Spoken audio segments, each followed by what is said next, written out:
To teach any child with disability, it is important for us to conduct assessment. Assessment, and again, if you're talking about assessment taken by special educators, it will come under informal assessment. Okay. So assessment is basically gathering data about the child, कि बच्चे की क्या strengths है, बच्चे की क्या concern areas है, कौन से areas में उससे difficulty हो रही है, and accordingly we plan our teaching strategies. और क्या पढ़ाना है, goals plan करते हैं, objectives plan करते हैं, materials बनाते हैं बच्चे के लिए, and then we start teaching. In this video, I will be telling you कि जब आप बच्चे का assessment कर रहे हैं, so which all are the essential things, which all are the essential materials you should be having with you. Okay. So let's begin. I will be showing you some materials that you should be having, and this video is going to be very much beneficial for young special educators who are just starting their career in the field of special education, who are just stepped into the process of teaching and are little confused that how to take assessment, how to begin with the assessment process. So let's begin. So for an example, you are going to have a session, or you're going to take the assessment of a child having intellectual disability or suspected to have intellectual disability or autism. So for an example, this is the checklist that I prefer MDPS. So I keep this checklist handy with me, and on the basis of the different domains, items given under all the 18 domains, I start my assessment process. As per the age, again, if the child is of let's say 6 years, so I will start with gross motor. If the child belongs to middle childhood, I will see that gross motor skills are already improved. I can miss this domain and further focus on the essential domains. जो उस age पे हमें focus जिस पे ध्यान देना चाहिए. Okay, so I have certain checklists, like I have this MDPS, and again some other checklists that are used for doing my assessment, and I keep on making observations. I keep on noting down with a pencil. This is like the area, the item which the child is able to perform. So I put plus, and the area on which the child is not able to perform, he's facing some or the other difficulty, I put minus, negative sign. Okay. It means that we have to work on it. We have to work on those areas. Similarly, I have some play behavior checklists. Like these checklists are used with the child who is of 6 years. So I preferably use these checklists on this particular age group. Then I have some other observation behavior checklists. These checklists, if you need it, definitely you can drop a message, or you can just comment in the section below. I'll share it with you.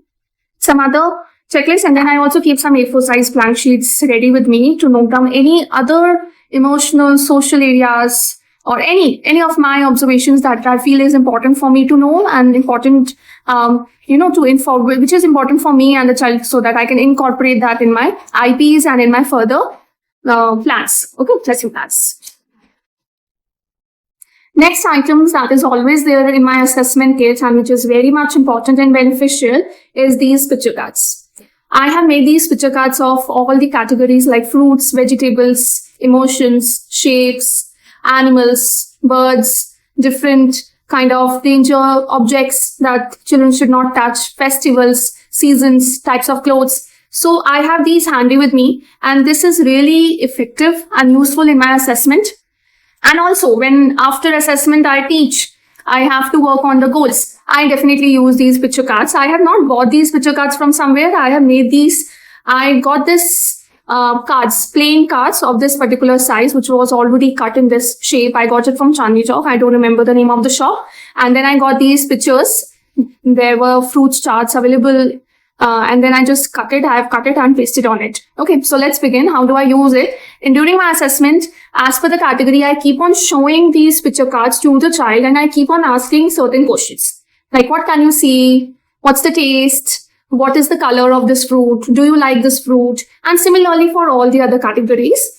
And sometimes also moving on to some other informal communication with the child, like, do you have a dog at home? Do you like dogs? Do you like to play with your pet? So like this, my assessment goes on, and I continue with it. So these are really helpful for me, and with these picture cards only, you can say most of the assessment of communication, of picture recognition, of picture reading, of speaking skills, listening skills is being assessed. Okay, in the next thing, I have this already short story that is being made up. I narrate the story to the child, and then I assess that how much he has comprehended the story. Again, this kind of assessment of comprehension I prefer with children when I'm assessing a child with ID or a child with autism. In the case when I'm assessing a child with SLD, I give them a reading passage. I will definitely show you those reading passages also. So reading passages given to a child with SLT, and then I see the child has comprehended the passage or not. But in the case when I am assessing the comprehension skills of a child with ID, that is intellectual disability or autism, I prefer such short stories that I narrate. And then first I try to understand that child has understood the story, is able to, how is his listening comprehension, is he able to respond? So like this is the short story that I made, that this is a boy. I give a hypothetically name to this boy randomly on that particular spot. He was playing on the road, a car hit him, he got hurt. Then he learned a lesson that he should not play on the road, he should follow the traffic rules. And then he started following the rules and started walking on the road by holding the hand of his parents. So this is how I narrate the story, both in Hindi and English, and then assess that whether the child has understood the story or not. Next thing that I definitely carry during my assessment sessions and also while teaching, while taking my special education sessions, is this cute smiley bag. Okay, now what it is, what's all there in this pouch? Let's see. There are certain sketch pens. There are certain markers which are having, they are quite broad. So a child having difficulty to write or to hold, and if we talk about the grip, if their pencil holding grip is not that much stronger, so such kind of markers help them. Okay. Then I have these folding sheets, folding papers, which I definitely use. I say the child to tear and paste. So that's quite beneficial. Then I have this clay, which I really enjoy, making certain shapes, and I allow free play activities. Just spread out all the materials and see which kind of activity, which kind of material the child is getting attracted towards, which kind of material the child is picking, the child is grabbing, and he is interested to play with, and allow him or her to play with that particular material.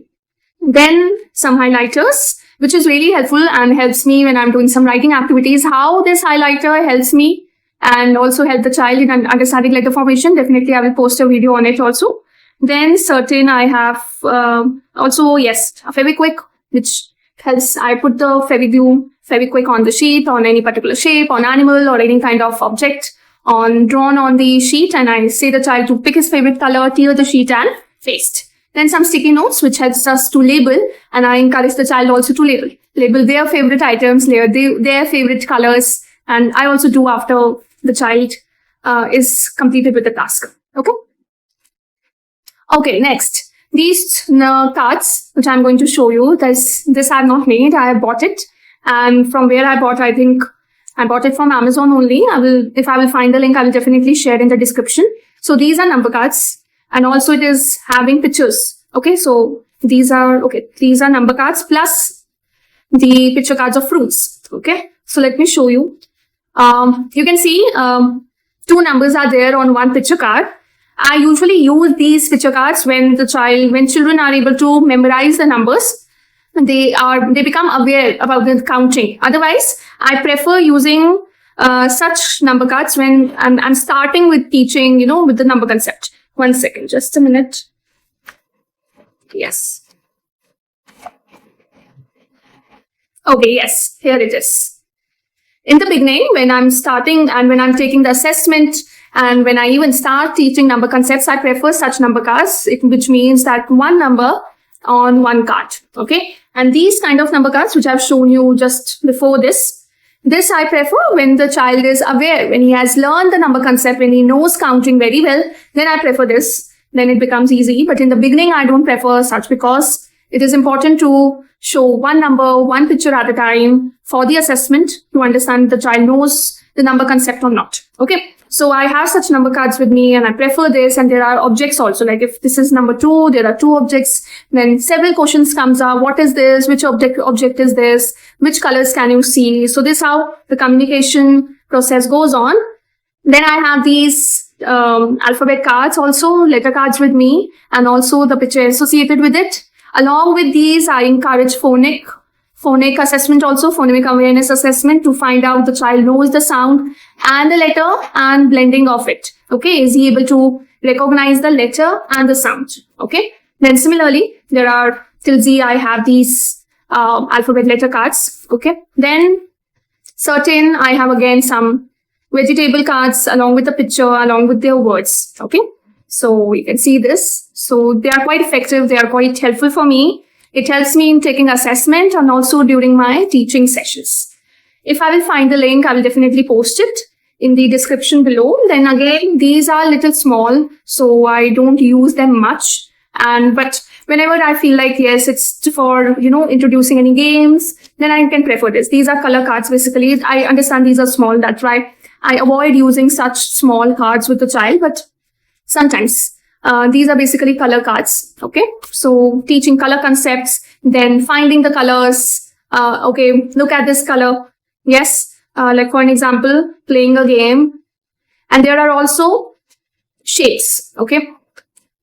Okay. Like, which color is this? Just look around yourself and pick 5 objects of this color. So this how continuing with the game activity.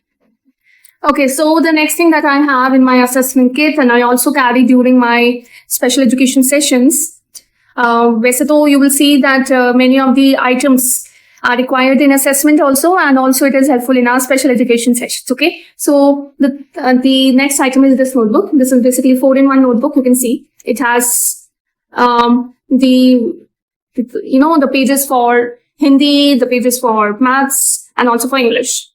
Okay. In assessment, I use it in such a way to see if the child is able to write the numbers in the boxes. And then again to assess कैसे वो अक्षरों को लिख रहा है in lines में, in the 5 lines, and how is he writing the letters, and even is he able to make the slanting lines, is he able to make the letters in the 4 lines. Okay, if you are assessing the letter formation. The very next important material that I carry with me is smileys. I'm not able to find other stickers that I used to carry. They are having smileys of different sizes, and I'll allow the child to choose which size and which color of smileys do they want. So reinforcement is very important, and carrying such stickers, stamps, which is going to encourage your child, which is going to reinforce him or her to be with you, to pay attention, to understand, to listen to your instructions. Such reinforcements at regular intervals, and even before starting with the session, in between the session and after the session, is very important. So do carry such reinforcement materials. So all of these are the important essential materials that I definitely have when I'm taking the assessment, and even when I'm taking my special education sessions. So I hope this video was helpful for many educators, special educators, young educators who are just stepping into the field of special education, making a difference, helping students, identifying their areas, difficulty areas, trying to help them. In case of any help or support needed, just drop your message or just comment in the section below, and I will be really happy to help you all. So I hope this video helps you all. Do mention it in the comment section if you need any other assistance. Thank you everyone. Have a good day.